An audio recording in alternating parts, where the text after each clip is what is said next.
அனைவருக்கும் வணக்கம். நான் பிரபாகரன், ஜோதிடர், சென்னையிலிருந்து பேசுகிறேன். இப்போ என்ன சொல்ல போகிறேன்னா, இன்றைய நாளினுடைய சிறப்பை தான் சொல்ல போகிறேன். கருத்தில் கொண்டு நீங்கள் பயன்பெறுங்க. குரோதி வருடம் மாசி மாதம் 2ஆம் தேதி வெள்ளிக்கிழமை, ஆங்கில வருடம் பிப்ரவரி 14, 2025. இது நட்சத்திரம் பார்த்தீங்கன்னா, இன்று இரவு 11:41 வரை பூரம், பின்பு உத்திரம். திதி இன்று இரவு 10:21 வரை ஜோதிகை, பின்பு திருதிகை. யோகம் இன்று முழுவதும் சித்த யோகம். சந்திராசு நட்சத்திரம் பார்த்தீங்கன்னா திருவோணம், அவிட்டம். ராசி பார்த்தீங்கன்னா மகரம், கும்பம். கருத்தில் கொள்ளுங்க.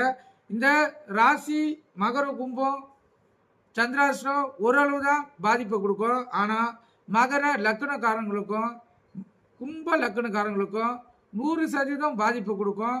கருத்தில் கொள்ளுங்க. ராசியை விட லக்னம் அதிகமாக பாதிக்கப்படுது. அது நடைமுறை வாழ்க்கையில் பொருந்தக்கூடியதாக இருக்குது. நீங்களே இந்த நாளை சோதிச்சு பாருங்க.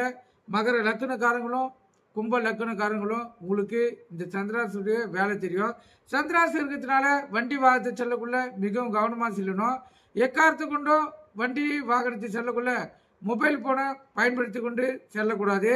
அதே போல் போக்குவரத்து விதிமுறைகளை சரியாக கடைபிடித்து செல்லணும்.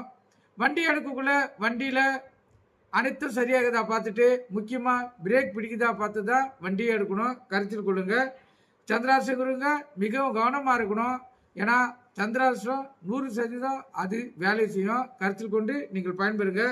நல்ல நேரம் காலை 10 to 10:30, மாலை 4:30 to 5:30.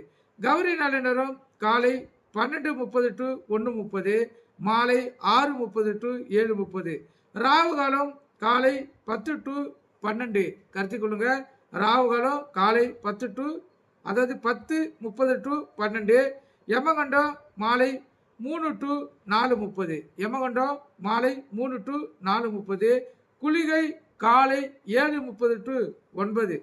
குளிகை காலை 7:30 to 9. சூளம் இன்று மேற்கு. கருத்தில் கொள்ளுங்க.